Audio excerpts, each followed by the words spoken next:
If we don't have free speech, then we just don't have a free country. It's as simple as that.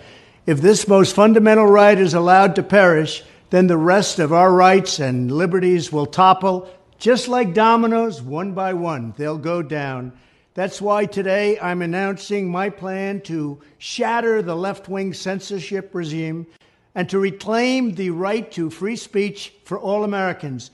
And reclaim is a very important word in this case because they've taken it away. In recent weeks, bombshell reports have confirmed that a sinister group of deep state bureaucrats, Silicon Valley tyrants, left-wing activists, and depraved corporate news media have been conspiring to manipulate and silence the American people. They have collaborated to suppress vital information on everything from elections to public health. The censorship cartel must be dismantled and destroyed, and it must happen immediately. And here's my plan. First, within hours of my inauguration, I will sign an executive order banning any federal department or agency from colluding with any organization, business, or person to censor, limit, categorize, or impede the lawful speech of American citizens. I will then ban federal money from being used to label domestic speech as mis- or disinformation.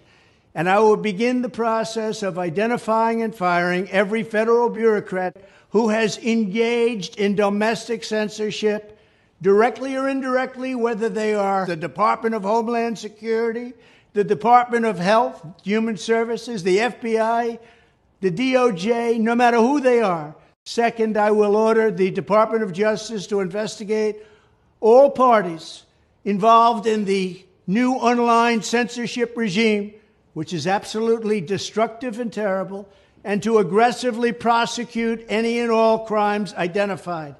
These include possible violations of federal civil rights law, campaign finance laws, federal election law, securities law, and antitrust laws, the Hatch Act, and a host of other potential criminal, civil, regulatory, and constitutional offenses. To assist in these efforts, I am urging House Republicans to immediately send preservation letters, and we have to do this right now, to the Biden administration, the Biden campaign, and every Silicon Valley tech giant, ordering them not to destroy evidence of censorship. Third, upon my inauguration as president, I will ask Congress to send a bill to my desk revising Section 230 to get big online platforms out of censorship business.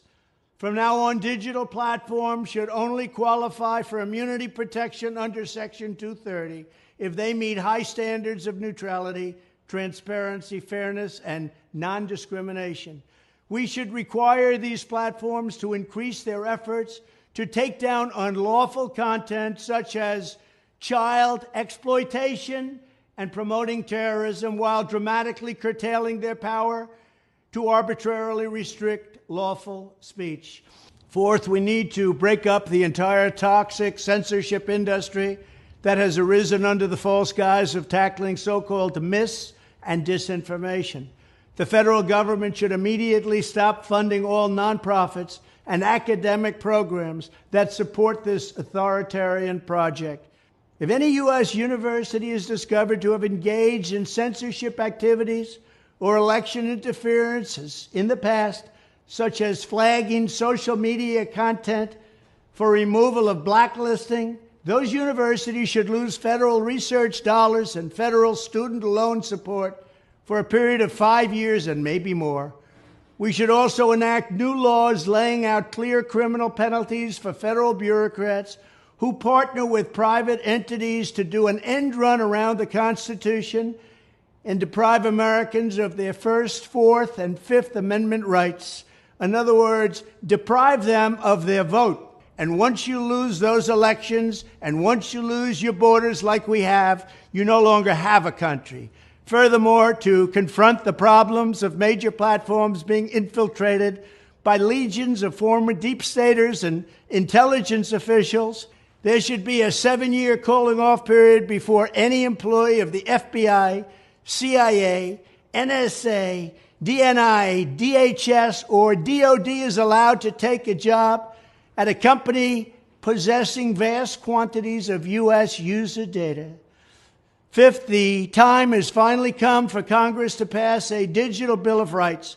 This should include a right to digital due process. In other words, government officials should need a court order to take down online content, not send information requests such as the FBI was sending to Twitter.